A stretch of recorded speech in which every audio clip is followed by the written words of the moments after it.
So guys, today, thank you all of you all for being here. And I know we're running late, so I'm sure there are other things you all have to do. But thanks for the patience. Um, all the guys can just jump on board. And Mohitji is here from Jaguar, who everyone knows. Um, there's Shobhan Kothari, Nisha, Josefa from Muse, Pritika, Moko, and Dr. Daftari, the one and only true wellness understander here. But thank you guys. Uh, I think the yeah, chill. I'll pull up a chair.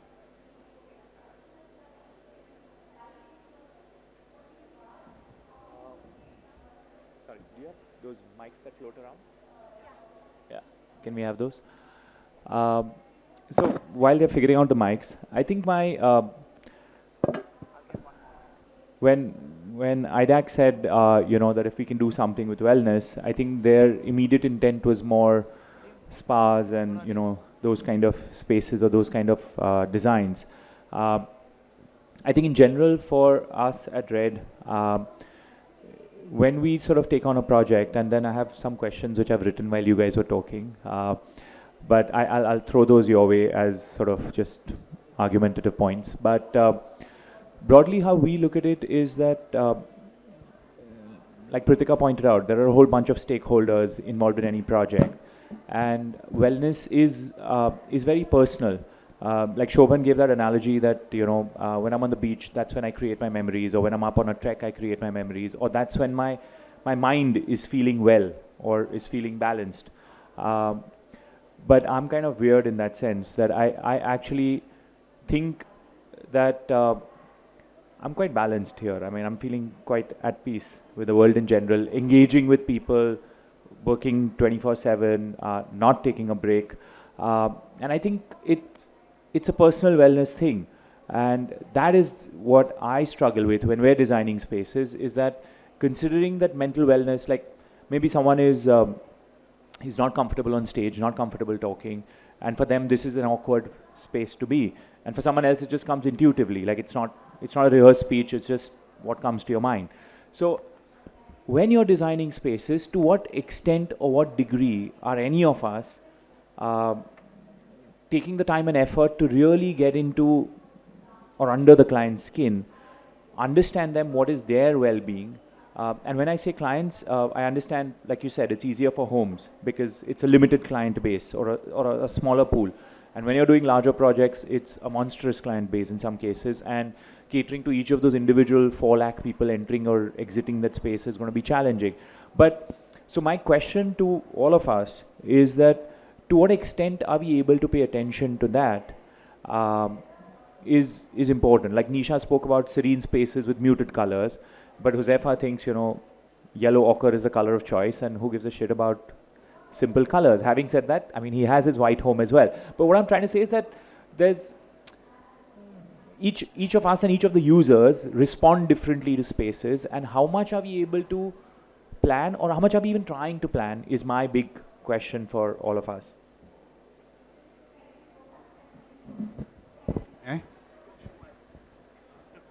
Hello. I just have a general question to the audience as well as the panelists out there. Did you get up in the morning and say, I want to plan to brush my teeth? Did you plan to say that I wanted to wear my clothes? Did you plan to say that, this is the route I'm going to take? I think certain things are intuitive. I think design has got to be intuitive, right? And what you make of design for yourselves is how intuitive you feel connected with the subject. Is it fair to say that someone is more intuitive and less intuitive? No. It's your intuition and what your intuition you're able to bring to the table. I am extremely intuitive. I love engaging with my clients. I seem to be doing that rather seamlessly. It does not take away from the time frame that I have for the project. I don't look at it as a burden. I just look at it as a fact that, if I didn't understand that, I don't know where I'm heading. So for me, it's all about intuitive designing. And I don't question it as a, I don't come from a place of moral obligation, and I definitely don't come from a place of saying that, is this a chore? I don't think it's a chore. I completely agree with him, and I'm going to add a word to the intuition, and that's empathy. For me, that's really important. So when you're talking about there's so many people and how do you do it, for me it's just because when I listen, and you will hear frustrations, you will hear triggers, and you just listen, and then the empathy will kick in, and then the intuition kicks in as well. And that's the flow of design that follows after that. So if you just listen, that's what's helping me. No? Oh. Yeah. As someone who has no idea about this at all. But what I just found is that, this is just going through our own home when we did it. We had fortunately have a few friends who are designers and architects. And what we found was that we gave them the space and we asked them to do something. And intuitively, when we looked at it, one of them came back as being one that we really liked. And I think one of the things to think about is that, where you're coming at is how can one architect please everybody? And by listening to everybody, then you can go about the path of pleasing everybody because you understand their needs. But the other aspect, what she's coming to, I think, is that this is what I think the aesthetic is, and this is what I think is going to be healthy, wealthy, and good for you. And if you don't like it, then there are others who will cater to you. I don't know if that's even... No. Sorry. Mohit is saying something. I would say it's quite a tough job for an architect here. You have to read the mind of a customer who either thinks he knows it all. I want you in my negotiations. I want better fees. Believe me, who either thinks he knows it all, of a notion that he has got no clue of. And many a times you ask somebody, okay, finally, what do you want? Does the client really know what he wants? There's so many designers sitting there. Have you experienced they have no, you come out with something, no, this won't work. That kind of a pink will work. No, which pink? So I think it's a very, very complex web. It's not easy. Do we make informed choices? Agreeing to what you said, empathy, empathetic listening, empathetic designing. Who is at the cornerstone of it? He talked about negotiation. At mind, I'm trying to explain something, and in his mind, he's evaluating. Hydrozone spa bada महंगा है यार, इसको कम कराओ. He's not even listening. First, he doesn't know what he wants. Then he's not even listening. And you're talking about an architect trying to be a dream merchant first, then coming to realistics. Finally begging down for economics. Look at his mental well-being. So I think something. So as architects and designers, we obviously come from the space of creating a project. I don't want to create a project for the end users to be frustrated with the design, right? So the intent is...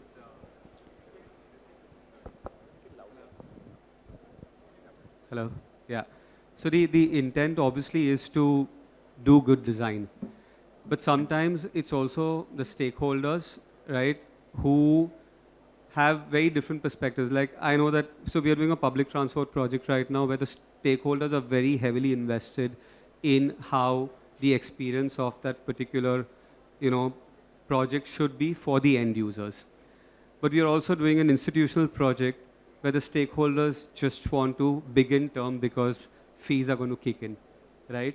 And I think that at that point in time, even as architects, even though we are invested in ensuring that the end result is going to, help with, we'll have a good use and we'll sort of facilitate in the wellness of the people using the space.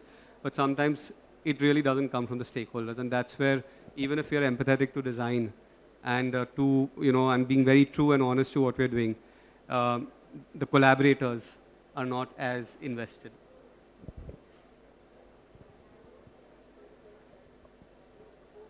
Well, I don't know if they're not as invested or they're differently invested, right? And I think that's the balance, because we do need them as well. Otherwise, we'll have our designs and nobody will build them. And so I think that is the balance, is to understand what their pain points are. And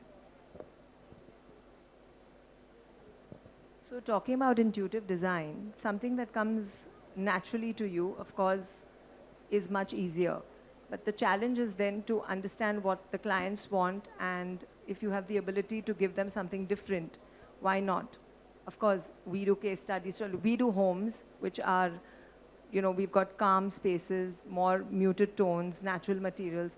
But we've like recently worked on a restaurant project, which was a challenge for us, which was very different from what we usually do. And Killer. It was phenomenal. Thank you.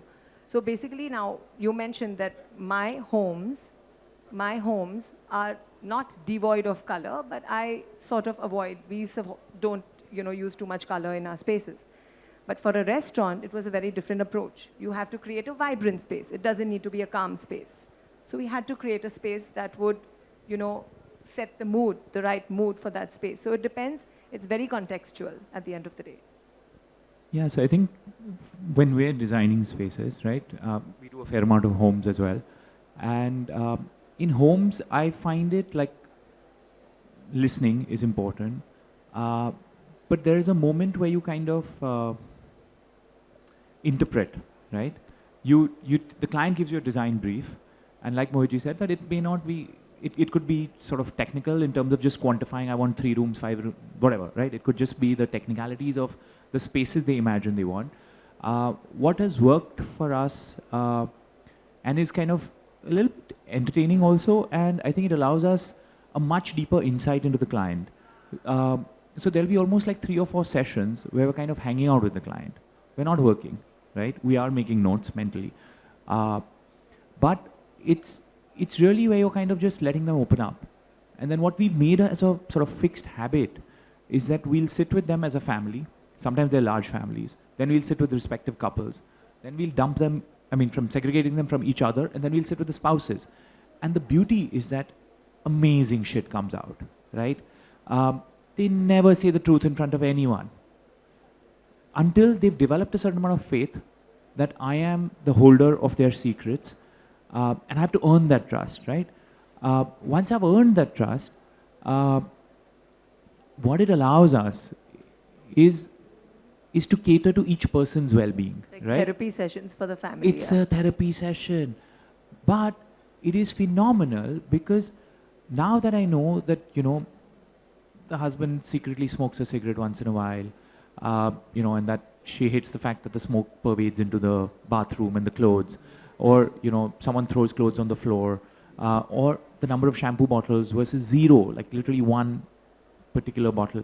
Now, it's small things. Someone who basically hangs their pants upside down, right? Because they're heavier here, and they don't want to crease here. Now, these are all weird quirks or idiosyncrasies. But I kind of find that if I'm able to cater to them without stepping on each other's toes, when it comes to larger families, if I give them spaces where, the son who secretly drinks has his friends over and is able to kind of entertain in a different format without impinging on something else. Now, I don't need to be there. I'm not there to judge. I'm not there to what brings them mental calm versus someone else or what is. But what I realize is that after the last maybe 4 or 5 years of having done this, it was not something that we did earlier on. Having done this, and then when you engage back with the client a year later, like there was this joint families home we did in Powai, and maybe I've spoken about this before. Madhu family, 2 sons married to 2 sisters, and the father, mother, and 4 kids. Now you can imagine the dynamics at play there, right? Somewhere midway through this conversation, midway through the project, right? The father, like the patriarch of the house, steps away and disappears, and I'm like, is he okay? Like, what happened? So the son kind of just casually mentions, no, he smokes, but he doesn't like to smoke in front of the grandkids and the daughter-in-laws. So it's just a kind of respect thing that he walks away. So he goes down 17 floors, walks for 10 minutes away, smokes a cigarette, comes back, right? So we never spoke about this again. All I did was I took one of these sort of ducts which were connected to the washroom area. We schlepped the AC onto the other side. We put a bit of a green space and turf, and the window, which was otherwise a grill, we put a window which kind of opens and shuts, and a mosquito mesh.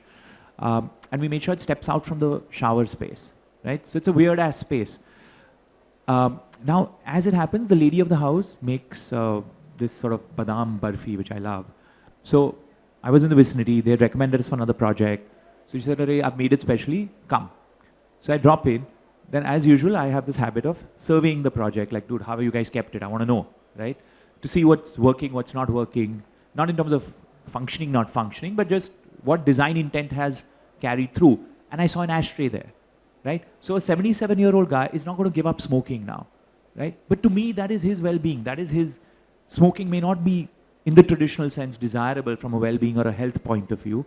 But dude, he's been smoking since he was 18. He's not going to give it up anytime now, right? So let's just acknowledge that. And I think there's a particular book by Atul Gawande. I might be getting it wrong, but which book? No, I can't think of it. But anyways, in that he basically talks about where medical practitioners need to, when you're treating a patient, let's say the patient is cancer, right? So that's a big disease. Now you might say the surgery is a success because you got the piece of sort of cancerous tissue out, but will that person be able to live the life that they want to live? Now that could be different. For someone else could be, dude, I just want to attend my grandson's wedding and I'm done, right? Or for someone else, like my father-in-law, if he can't play squash, he doesn't want to live. I mean, I'm exaggerating. Please don't say that to him. But broadly, the point is that different things that are important. And so my question came from that. The first point which I kind of raised is that it's easy for a home, right? And I don't do the scale of projects that you're talking about. I struggle, even if it's a 20, 30,000 square foot office, I struggle with kind of how to achieve that level of care or attention to detail or empathy or listening power. But I don't know if that's something, are we able to do? Is it desirable? His that one cigarette has got him through 70 years. He's going to get through another, 5, 10, whatever it's going to be. Yeah, but overall his quality of life. Yeah, so I think that's the one thing that we also talk about is, I mean, I've seen this on projects we do with tech people, is they fixate on something that they think that's important and then they just really go all out on trying to improve that. And that's not really that important to me. So we were working once with GE and they were talking about something about the engineer kept going on, but we can measure the lesion, but we can measure it within 1 micron of what its original size is supposed to be. But we're not getting better than that. And I said, look, if it's within 0.5 centimeters of the last one, I don't care. That's perfect information for me. So sometimes just not being able to read what the context of that thing is can be kind of challenging. So I think that's sort of where that comes out. I want to add something to that. So architects do that as well, right? We get really nitpicky. And I think the key to what you said, Rajiv, was the dropping of judgment. And that is the tough one on the larger projects, because when so many stakeholders come in, like with, when you're doing schools and a lot of stakeholders, they'll have a finance department that'll come in, that'll think very differently invested. It has to be a financial success. And for me, I think the humility has come in by dropping the judgment. Because when I'm dropping the judgment of what I think as an architect is the right thing to do and why aren't you understanding that, it has given me a sense of, okay, let's go wear those shoes, understand what his problem is, what her problem is, and then be the leader and come up with a solution that will help all, right? And then that's the well-being. But it's taking time to get there.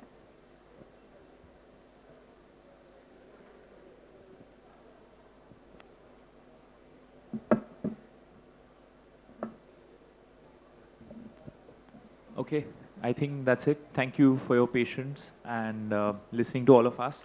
And thank you guys for making the time for this. Thank you.